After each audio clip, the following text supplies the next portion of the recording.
Hey there friends, and welcome back for another video here on my YouTube channel. Today we have the Brutus Monroe May 2021 kit called Reach for the Stars, and as far as I know it is still available, but I'll have it linked down below. So what I did to start is I went ahead and stamped out all the images and colored them with Copic markers. I stamped them with some of the Brutus Monroe Raven Detail ink on some alcohol marker cardstock that Brutus Monroe carries, and as you can see it turned out pretty nicely. So now I'm just going to take the matching dies and line all those up and tack that down with a little bit of washi tape before I run that through my die cutting machine. And I'll have to do a couple passes because I did stamp out some of the images twice, but there you go. I love that there are matching dies in these kits these days, so hopefully they keep doing that. Alright, so let's get started with our first card. We're going to go ahead and do some foiling. You knew I was going to, with all those beautiful foilables in there. So I've pulled out my MINC machine. Grab your laminator or whatever it is you use. I love the MINC. I used a laminator for a long time, but upgraded to the MINC and will never look back. It is definitely worth the money in my opinion if you like to foil. So I'm going to cut down some of this foil. This is the green sketch deco foil that Brutus Monroe has. It's so cool, and I thought it would match really well with our alien. So I'm going to cut this. I end up cutting it a little short, but I'm going to work with it. So, and I'm using this little Spellbinders tool. It's like the quick cut, basically. It's got these little cutters, and it has the self-healing mat, and then that top plate has little lines to be able to go through it.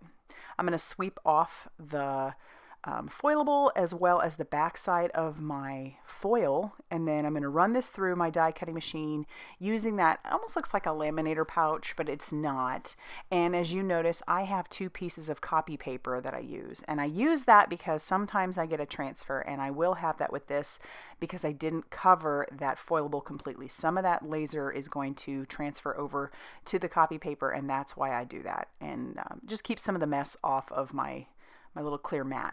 All right, so now I'll peel away that foil and you'll be all like, ta-da, that is incredible. Isn't that beautiful? Just beautiful. So I'm going to go ahead and cut that down and we'll be ready to start adhering. One of the foilables that I noticed, or with the word foilables that they're starting to carry now, which I love, I noticed a lot of the words had to do with loving and liking or whatnot. So I decided to cut all of those out of one of the white sentiment strip foilables, and I'm just trimming those down now. I'm going to go ahead and use all those across this panel. I thought that would be so much fun. So I'll glue down my foiled panel onto some of that lightweight purple cardstock that came in the kit, and I'm going to leave a nice little purple border on the left and right hand side. And then I'm going to try to sort of line these up, the sentiments, just up and down. And originally I was like, okay, I'll measure out. And then I thought, you know what? I'm not going to do that. I'm going to eyeball it. So for those of you that, it's just, it would bother you, maybe fast forward through this part. Or, use your glass mat, use whatever to measure correctly. I'm eyeballing it. At the end of the day, it just isn't going to matter, to me anyway. And I end up really liking how these line up. Some of them go all the way across the panel, like the I love you to infinity and beyond, and some of them are kind of shorter, like I'm over the moon. But I lined all of them up on that left-hand side, and as I said, if they didn't go all the way across, I did cut a little bit of a slant in there, just to add a little bit of interest to that background. But you add that foil on top of that foilable, and then you've got those sentiments, and it's just fun. You've abducted my heart. Super cute. And with that little alien, he matches perfectly. So we'll just keep gluing, getting all the rest of that down. And then what I do decide to do is I'm going to pull out some of the gray cardstock, layering cardstock that came in the kit. And I used one of my circle foundation dies to cut a circle out. I'll just attach that down using that same liquid glue. And then I'll adhere our little alien to the top of that circle. And then once he's on there, I will attach him to a card base. I figured I didn't need to add any more sentiments. There's plenty on there, right? And these card bases came in the kit. I thought that was wonderful. I love that. So we'll attach that down. And then I had to add some glossy accents. I figured since it's his little helmet, it would probably be a little glossy. So I'm going to put that on there. If you've never used glossy accents before, be forewarned, it is a little bit cloudy. And then when it dries, it will be nice and clear. So check that out. That is a fun one. Card number 2 is going to use a couple of foilable panels because I want to put it on a slimline. These did not turn out as perfect. I did do the sweeping. I'm not sure why it didn't adhere all over, or if it did, it was kind of rough in areas.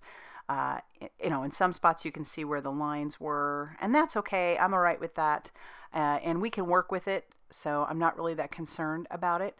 But yeah, I was a little bit surprised. It still looks good. It kind of looks distressed, which is neat, so we're going to go with it.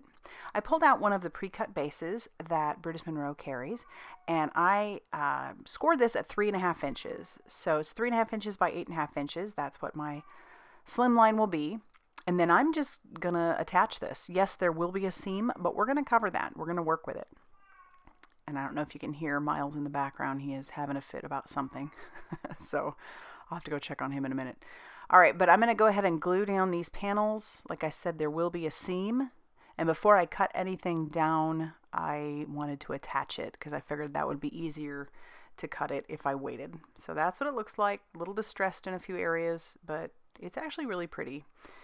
All right, I'll pull in my guillotine trimmer and I am going to trim down the panel and then trim the side. We'll have a couple of scrap pieces I could use on other cards if I want to. And then here's where we'll make what will cover our seam. I don't have, well, I do have some different types of score tape, different sizes, but I just added a couple pieces of 1/8 inch score tape to this piece of the gray cardstock that came in the kit. I'll wrap those around and peel those off, and then I did cut down a little bit of the purple ribbon. I'm going to attach that to the front, and it's going to have a little bit, and it'll wrap around, but it'll have a little bit of gray showing on the top and the bottom of this strip. And then I'm going to use my liquid glue and just adhere that right over the seam. No one's going to pay any attention to whether or not this was seamless. You know, they're just not going to pay attention to that, not unless you're really picking apart a card, I suppose. But so that is a way that you can use panels like this on slimline, even though they're not necessarily made particularly for slimline. Next, we're going to stamp out our sentiment. This one comes from the stamp set. I inked it up with some embossing ink, and then I'm going to cover that with my Sterling Sparkle embossing powder that Brutus Monroe carries. It's gorgeous. It's beautiful, silvery goodness with some shimmer and shine to it. And then I'm going to heat set that with my heat tool till that is smooth and melted. And then you'll see those bits of silver glitter showing through, and it's just beautiful. All right, I'll trim it down. And then I will end up trimming off just a little bit off of that one edge right next to the word shoot. And then I am going to cut a flag banner in the other side.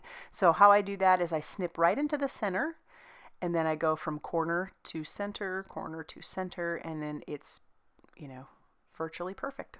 Well, pretty close anyway.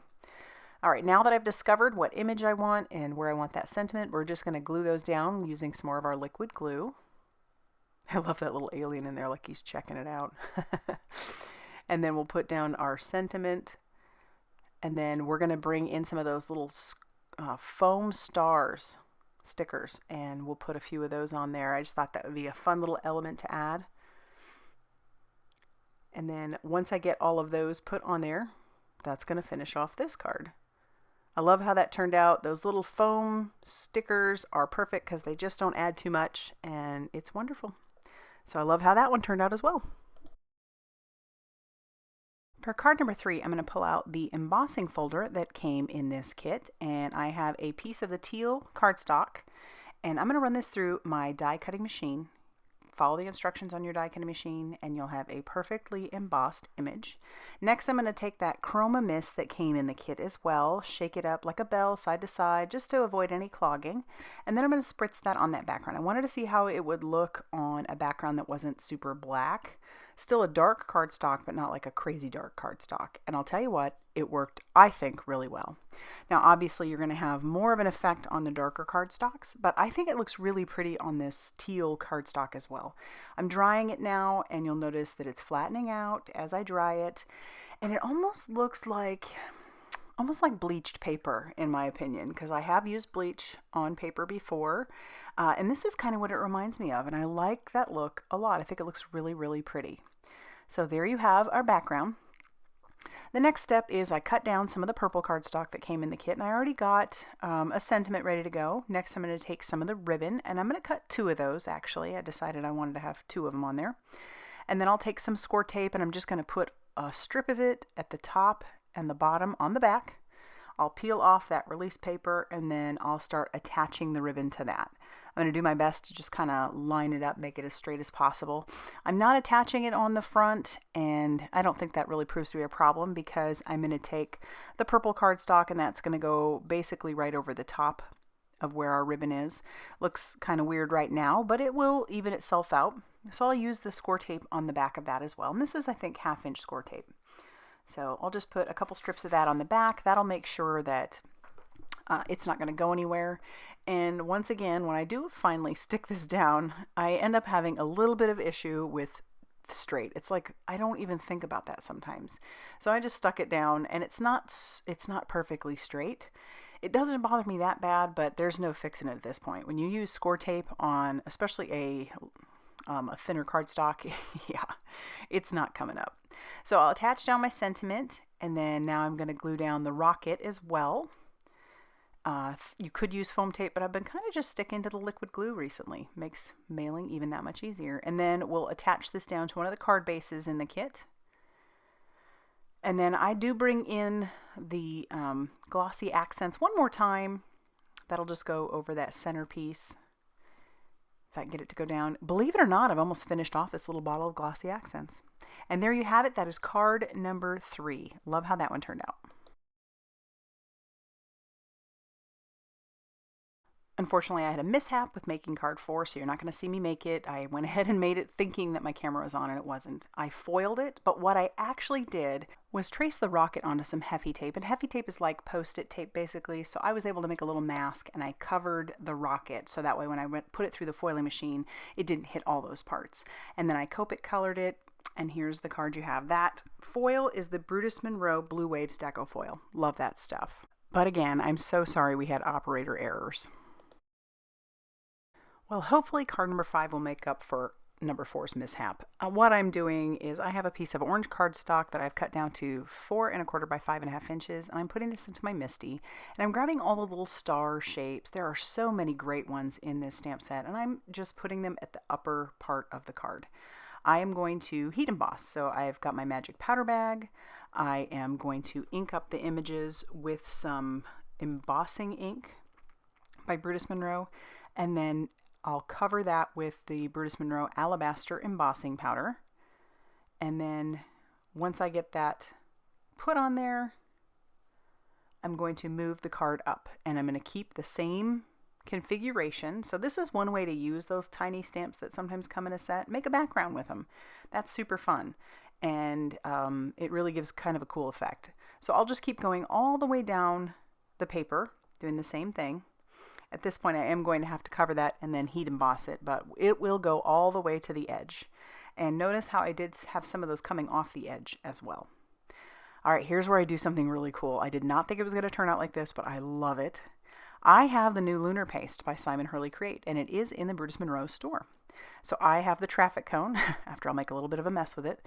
What I wanted to do was deepen these edges, so that's what I thought I was going to do. I grabbed out the blending foam that I have for the Lunar paste, the traffic cone Lunar paste, and just rubbed it on the edge. And what I noticed is wherever there's embossing powder, or where it's embossed, it resists. So the Lunar paste will resist the embossing, or the embossing will resist the Lunar paste. And I loved the shine so much that I decided to do it all the way across the whole front of the cardstock. And it adds this amazing shimmer to it. You almost can't tell as well in the video, but it is so cool. I'm going to clean off my foam, clean off my glass mat with a little bit of water and that paper towel, and then we will be ready to move on. But yeah, check that out. Is that not super cool? I know I'll be doing more emboss resist with that Lunar paste. I'm thrilled. All right, now we're going to move on to gluing down our little elements. So I've got all the little planets that I plan to use, and I'm just going to glue those down. And I just thought the orange would be fun, a little bit different. You know, everybody does the black sky or a dark blue sky, and I just thought it'd be kind of fun to have a different color. And then we'll kind of position those planets around before we put our little guy down, our little astronaut. And we'll even attach the paper to the front of our card base before we do anything more as well. As you can tell, I have one of those comets up above in yellow, and that's going to go on the inside of the card, but I have another sentiment that I want to put in there as well. I'm just grabbing out those sentiment strips. I use the heck out of those. When those come in a kit, I will use them because I just love them. So we'll glue one on the inside that says "Have a Blast," and I thought that would be perfect with our little comet. And then we'll put some foam tape on the back of our astronaut and attach him down. That's the one time I add some foam tape. And then he's all done. I love how he turned out. This background just has my heart all going pitter patter, and I'm super happy with this card. All right, we do have one more bonus card, and this one uses more of the chroma mist on some black, and it uses more of those stars, and I love how that one turned out as well. All right, let's go ahead and take a look at the finished products. I would love to know which one was your favorite, if you did in fact have a favorite out of this kit. I think this kit's still available. If it is, I'll have it linked down below and any of the separate items listed. I do want to say a big shout out, big thank you to all of you for giving, thumbs up, liking videos, subscribing, for all the love you guys leave, nice comments. You guys are truly the best. I do appreciate you so much. And so yeah, go ahead and hit that like button and consider subscribing if you haven't already done so. And as always, I will see you very soon in another video. Bye everybody.